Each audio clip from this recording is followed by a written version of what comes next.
তোমায় দেখার আশা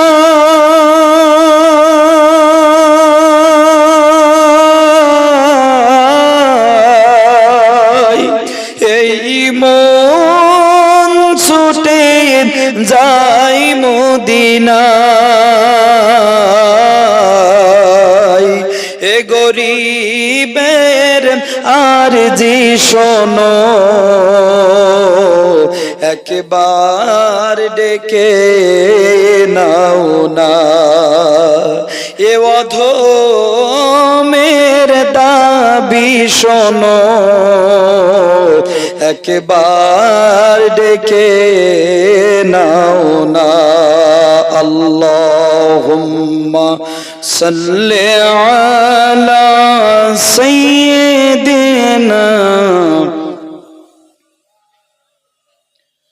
ওয়া আলা আলি সাইয়্যিদিনা মাওলানা।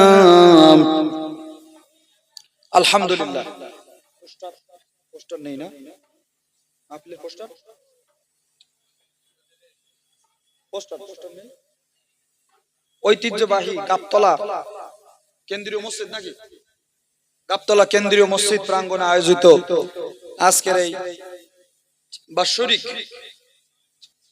ওয়াজ মাহফিলের সম্মানিত সভাপতি সাহেব, উপস্থিত আছেন এলাকার অনেক গণ্যমান্য ব্যক্তিবর্গ, সামনে উপস্থিত আমার দিনদার পরহেজগার মুমিন মুত্তাকিন আল্লাহ ভীরু আল্লাহওয়ালা নবী প্রেমিক তাওহীদি জনতা, স্নেহের কচি কাঁচা সমবয়স্ক যুবক ভাইরা, পদ্মার অন্তরালে অবস্থানরত আমার পদ্মাশীলা সর্বগুণে গুণান্বিতা আমার প্রাণ প্রিয়া অবলা সরলা মা এবং বোনেরা, আলোচনার শুরুতেই শুকরিয়া আদায় করছি সেই মহান আল্লাহ সুবহানাহু ওয়া তাআলার দরবারে, যে মহান আল্লাহ রাব্বুল আলামিন এই মুহূর্তে আপনাকে আমাকে দুনিয়ার কাজকর্মের ভিতরে ব্যস্ত না রেখে, দুনিয়াবি গল্প গুজবের মধ্যে ব্যস্ত না রেখে, যে মহান আল্লাহ রাব্বুল আলামিন আপনাকে আমাকে এই জান্নাতি প্যান্ডেলের নিচে, জান্নাতি বাগানের নিচে যে মালিক আপনাকে আমাকে আসার এবং বসার তৌফিক দান করেছেন, এজন্য সেই মহান মাবুদের দরবারে জবানটা খুলে, হৃদয়টা নিংড়িয়ে, দেহের সমস্ত ভাব আবেগ আর প্রেম ভালোবাসাটুকু উজাড় করে দিয়ে একটিবার আমার রবের দরবারে অবনত মস্তকে আর প্রশস্ত হৃদয়ে দিলটা খুলে একজনের কণ্ঠ আরেকজনের কণ্ঠের সঙ্গে মিলিয়ে উচ্চ আওয়াজে আমার রবের শুকরিয়া আদায় করছি। জবান ছেড়ে বলছি আলহামদুলিল্লাহ। আরো জোরে বলুন আলহামদুলিল্লাহ। যদি কোনো ব্যক্তি আল্লাহু আকবারের ধ্বনি দেয়, আলহামদুলিল্লাহ সুবহানাল্লাহ বলে, আল্লাহ রাব্বুল আলামিন ওই ব্যক্তির কখনো হার্ট অ্যাটাকের রোগ দেবে না। বলুন সুবহানাল্লাহ। আল্লাহু আকবারের ধ্বনি যারা দেয় আল্লাহ পাক তাদের কি রোগ দেবে না? হার্ট অ্যাটাকের রোগ দেবে না। এখন হার্ট অ্যাটাকের রোগের পেশেন্ট আমাদের সমাজে কম না বেশি? বেশি না আমার ভাইরা? শুধু তাই না, আরো দুইটা উপকার আছে। আরেকটা উপকার হলো, যারা আল্লাহু আকবারের ধ্বনি দেয়, আল্লাহু আকবারের ধ্বনি যারা বলবে, আল্লাহ পাক তাদের শরীরের বড় একটা রোগ আল্লাহ পাক ভালো করে দেবে। বলুন সুবহানাল্লাহ। শুধু তাই না, আরো একটা উপকার আছে। সেটা কি? যারা আল্লাহু আকবারের ধ্বনি দেবে, আল্লাহ রাব্বুল আলামিন তাদের চেহারার ভিতরে একটা নূরানি জ্যোতি দান করবে। বলুন সুবহানাল্লাহ। আমরা আল্লাহর নামের ধ্বনি দিতে চাই কি চাই না? আরো জোরে বলুন, চাই কি চাই না? আমার রবের দরবারে শুকরিয়া আদায় করছি, কত মানুষ এদিকে ওদিকে গল্প গুজবে, আড্ডায়, এরপরে গান বাজনায়, দোকানপাটে এখনো মর্ত আছে না নাই? আরো জোরে বলুন, আছে না নাই? আছে। আল্লাহ পাক তাদের থেকে ছাঁটাই বাছাই করে আপনাকে আমাকে এই জান্নাতি প্যান্ডেলের নিচে আসার মতো সৌভাগ্য দান করেছেন। রাসূলুল্লাহ সাল্লাল্লাহু আলাইহি ওয়াসাল্লাম বলেছেন, যেখানে কোরআনের মজলিস হয়, কোরআনের আলোচনা হয়, নবীর আলোচনা হয়, আল্লাহর কোরআনের আলোচনা হয়, এই জায়গাটা দুনিয়ার কোনো সাধারণ জায়গা না, এটা হলো আল্লাহর জান্নাতের জায়গা। জোরে কোন সুবহানাল্লাহ। তাহলে এই মুহূর্তে আমরা জান্নাতের মধ্যে বসে আছি কি আছি না? ভাইরা আমার, লক্ষ কোটি দুরুদ সালাম আকায়নান্দা তাজদারে মদিনা, দুলালে আমিনা শাহে মদিনা, মক্কার জ্যোতি মদিনার বাতি, আহমদ মুহাম্মদ মুস্তাফা আব্দুল্লাহ নয়নের মনি, আমিনার নয়নের কুঠুরি, কাল বিচার দিনের একমাত্র সুপারিশ এবং শাফায়াতকারী জনাবে মুহাম্মদুর রাসূলুল্লাহ সাল্লাল্লাহু আলাইহি ওয়াসাল্লামের উপরে মাগফিরাত কামনা করছি। বদর উহুদ খন্দকের ময়দান থেকে নিয়ে আজ পর্যন্ত যারা বুকের তাজা রক্ত ঢেলে দিয়ে আপনার আমার কাছে ইসলাম পৌঁছিয়ে দিল, কোরআন পৌঁছিয়ে দিল। আল্লাহ পাক তাদের শহীদের দরজা দান করুক, বলেন আমিন। আরো জোরে বলুন আমিন। সাথে সাথে আপনাদের এই ভারতবর্ষের ফুরফুরা জমিনে ঘুমিয়ে রয়েছেন মুজাদ্দেদে জামান আবু বকর সিদ্দিক আল কুরাইশি। আপনার বসিরহাটের জমিনে ঘুমিয়ে রয়েছেন আল্লামা রুহুল আমিন রহিমাকুমুল্লাহ রাহমাতুল্লাহ আলাইহি সহ এই গোটা ভারতবর্ষের মাটির নিচে আল্লাহ পাকের যত বান্দা বান্দি ঘুমিয়ে আছেন, আল্লাহ পাক তাদের কবরখানা জান্নাতের টুকরা বানিয়ে দাও, বলেন আমিন। সঙ্গে সঙ্গে আপনাদের এই মসজিদের সামনে, পেছনে, ডাইনে, বামে এই গ্রামের মাটির নিচে আল্লাহর যত মুমিন বান্দা বান্দি দুনিয়ার মায়া ত্যাগ করে গহীন অন্ধকার মাটির নিচে চির ঘুম ঘুমিয়েছেন, আল্লাহ আজকের এই মাহফিলের ওসিলা করে তুমি তাদের কবরকে জান্নাতের বাগান বানিয়ে দাও, বলুন আমিন। আরো জোরে বলুন আমিন। সম্মানিত হাজিরিন, আমি আপনাদের সম্মুখে পবিত্র কোরআনুল কারীমের ছোট্ট একটি আয়াতে কারিমা তেলাওয়াত করেছি এবং রাসূলুল্লাহ সাল্লাল্লাহু আলাইহি ওয়াসাল্লামের লক্ষ কোটি স্বর্ণের টুকরা হাদিস থেকে ছোট্ট একটি হাদিস আমি তেলাওয়াত করেছি। এই আয়াত এবং হাদিসের আলোকে আমি কিছু আমলের কথা বলে আমি আমার আলোচনার ইতি টানবো। আল্লাহ রাব্বুল আলামিন যেন কবুল করেন, বলুন আমিন। ভাইরা আমার, আজকে মাহফিল কিন্তু কম হচ্ছে না। মাহফিল প্রতি রাত্রে অসংখ্য মাহফিল হচ্ছে কি হচ্ছে না? অসংখ্য জলসা হচ্ছে না ভাই? অসংখ্য জলসা হচ্ছে, অসংখ্য মাহফিল হচ্ছে। কিন্তু দুঃখজনক হলেও সত্য, আমরা যারা বক্তা, আমরা যারা আলেম ওলামা, আমরা আলোচনা করে আমাদের পকেটে হাদিয়া নিয়ে পকেটটা গরম করছি, আর শ্রোতারা আলোচনা শুনে কানের সুখ করে মনটা ভরে বাড়ি চলে যাচ্ছে। কিন্তু এর যে মূল খুলুসিয়াত, যেটা নিজেদের আমলের পরিবর্তন করা, এইটা কিন্তু হচ্ছে না। কথা বলুন ঠিক কিনা? হচ্ছে বলেন?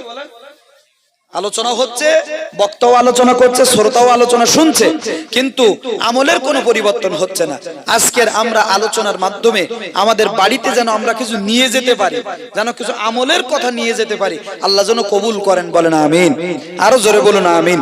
ভাইরা আমার, আমি আমার মূল আলোচনায় আয়াতে ঢোকার আগে আমি ছোট্ট একটি হাদিস দিয়ে যদি আমার আলোচনা আমি শুরু করি, আপনারা কি কষ্ট পাবেন ভাই?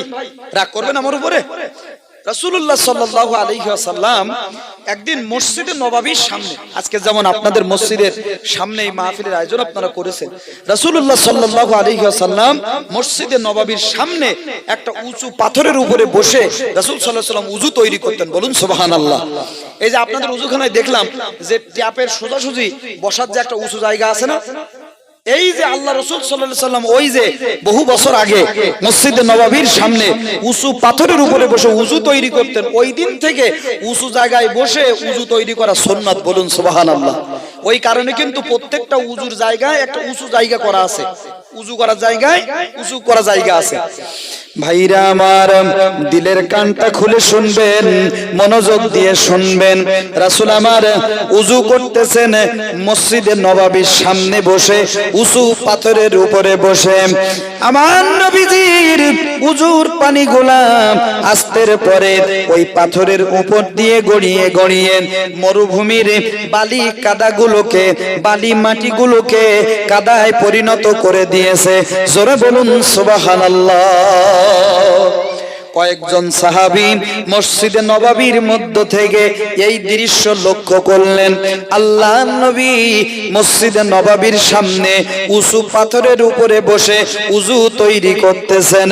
সাহাবীরা এই দৃশ্য দেখে দৌড়িয়ে চলে আসলেন। আমার নবীর চতুর্পাশ দিয়ে সাহাবীরা গোল করে ঘেরোয়া করে ধরেছে, ব্যারিকেড দিয়ে দাঁড়িয়েছে। আল্লাহর নবী সাহাবীদের দিকে তাকিয়ে দেখে রাসূল মাঝখানে উযু তৈরি করতেছেন, আর সাহাবীরা চতুর্দিক দিয়ে আমার নবীকে ঘেরোয়া করে গোল করে দাঁড়িয়েছেন। আল্লাহর নবী মনে মনে ভাবলেন, মনে হয় কোন বহিরাগত শত্রু আমি নবীর উপরে আক্রমণ করতে আসতেছে, বিধায় সাহাবীরা আমারে ব্যারিকেড দিয়ে ঘিরে রেখেছে। কিন্তু রাসূল কোনো কথা বলছেন না। কি বলছেন না? কারণ রাসূল তো জিজ্ঞাসা করতে পারতেন যে সাহাবীরা কেন তোমরা আমারে গোল করে ঘেরোয়া করে ধরেছো, ঠিক কিনা বলুন? কিন্তু আমার নবী কোনো কথা বলছেন না, তারও একটা কারণ আছে। মিশকাত শরীফের ভিতরে কিতাবুল উযুর ভিতরে আমার নবী হাদিসখানা বর্ণনা করেন। রাসূল আমার বলেন, যখন কোন ব্যক্তি বিসমিল্লাহ বলে উযু শুরু করে, বিসমিল্লাহ বলে উযু তৈরি করে, ভাইরা আমার, উযু তৈরি করতে গেলে সর্বপ্রথমে যদি আপনি বিসমিল্লাহ না বলেন, আপনার এই উযু কিন্তু শুদ্ধ হবে না। কি হবে না? উযু শুদ্ধ হবে না, উযু সম্পূর্ণ হবে না। আমার ভাইরা, আল্লাহর নবী বলেন যখন কোন ব্যক্তি বিসমিল্লাহ বলে উযুখানা শুরু করবে, সাথে সাথে ওই ব্যক্তির মাথার উপরে আমার আল্লাহ রব্বুল আলামিনের 4 জন রহমতের ফেরেশতা ওই ব্যক্তির মাথার উপরে একটা রহমতের রুমাল বিছিয়ে দেয়। জোরে বলুন সুবহানাল্লাহ। 4 জন ফেরেশতা একটা রহমতের রুমাল বিছিয়ে দেয়। এটা ভালো কাজ না খারাপ কাজ? ভাইরা আমার, বন্ধুরা আমার, কিন্তু যখন ওই ব্যক্তি উজুর মধ্যে উজু করতে করতে একবার একটা কথা বলবে, সাথে সাথে একজন ফেরেশতা একটা কোনা ছেড়ে দিবে। যখন 2টা কথা বলবে আর একটা কোনা ছেড়ে দিবে। মোট 4টা কথা বললে 4টা কোনা ফেরেশতারা ছেড়ে দিয়ে রুমালখানা দলা করে ওই ব্যক্তির মুখের মধ্যে ছুঁড়ে মারবে আর বলবে, আল্লাহর বান্দা, আল্লাহর রহমত তোমার কপালে নাই, এই রুমাল ছুঁড়ে দিয়ে আমরা চলে গেলাম। বলেন তো দেখি, এখন আমাদের উযুখানার ভিতরে উযু করতে যেয়ে আমরা মুসলমানেরা কথা কম বলি না বেশি বলি? একটু জোরে বলবেন, কথা কম না বেশি? উযুখানার ভিতরে দোকানপাটের গল্প, উযুখানার ভিতরে বাহিরের যত গল্প যা কিছু আছে সব উযুখানার মধ্যে চলে কি চলে না? চলে না? আপনারা গাবতলা এলাকার মানুষ, আলহামদুলিল্লাহ খুব ভালো মানুষ, আপনারা বলেন না? বলুন সুবহানাল্লাহ। বন্ধুরা আমার, মনোযোগ দিয়ে শুনবেন। 1 নাম্বার আমল হলো উযু করতে করতে আর কোনো কথা বলবো না। রাজি আছেন তো? উযু করতে করতে কি বলবো না? কথা বলবো না। আমার নবীজি এবার উযু শেষ করে আসমানের দিকে তাকিয়ে, রাসূল আমার আসমানের দিকে মুখখানা উঠিয়ে তেলাওয়াত করতেছেন। বলুন, আশহাদু আল্লা ইলাহা ইল্লাল্লাহু ওয়া আশহাদু আন্না মুহাম্মাদান আবদুহু ওয়া রাসূলুহু। জোরে বলুন সুবহানাল্লাহ। ভাইরা আমার, বুখারী শরীফের হাদিসের ভিতরে আল্লাহর নবী হাদিসখানা বর্ণনা করেছেন, যখন কোন ব্যক্তি উযু শেষ করার পরে আসমানের দিকে তাকিয়ে এই কলেমায়ে শাহাদাত খানা একবার তেলাওয়াত করবে। কয়বার? আর একটু জোরে বলুন। একবার তেলাওয়াত করবে।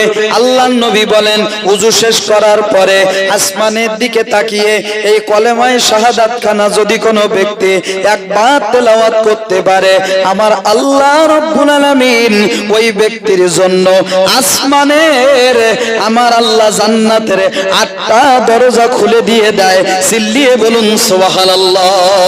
আরো জোরে। তাহলে এর চাইতে সহজ আমল জান্নাতে যাওয়ার আর আছে বলেন? তাহলে আজকের থেকে ইনশাআল্লাহ উযুর পরে উযু শেষ করার পরই আসমানের দিকে তাকিয়ে একবার কলেমা শাহাদাত তেলাওয়াত করা যাবে ভাই? যাবে?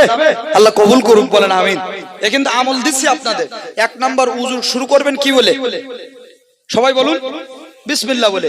2 নম্বরে উযু করতে করতে কোনো কথা বলা যাবে না। 3 নম্বরে উযু শেষ করার পরে আসমানের দিকে ফিরে মুখটা উঁচু করে কি পড়তে হবে বলেন তো একটু? কলেমায়ে শাহাদাত। আমার নবী কলেমায়ে শাহাদাত পড়ে সাহাবীদের দিকে তাকিয়ে জিজ্ঞাসা করলেন, ও সাহাবীরা, কোন কারণে তোমরা আমি নবীকে ঘেরাও করে ধরেছো? কোন কারণে আমি নবীকে ঘিরে ধরেছো? এই কথা বলার সাথে সাথে সমস্ত সাহাবীরা আল্লাহর নবীর ওই উযুর কদ্দমাক্ত কাদা পানিগুলা ওই জায়গা থেকে উঠিয়ে কোন সাহাবী মুখের মধ্যে মেখেছে। জোরে বলুন সুবহানাল্লাহ। কোন সাহাবী বুকের মধ্যে মেখেছে, কোন সাহাবী পিঠের মধ্যে মেখেছে। আল্লাহর নবী ডাক দিয়ে বলেন, ও সাহাবীরা, আমি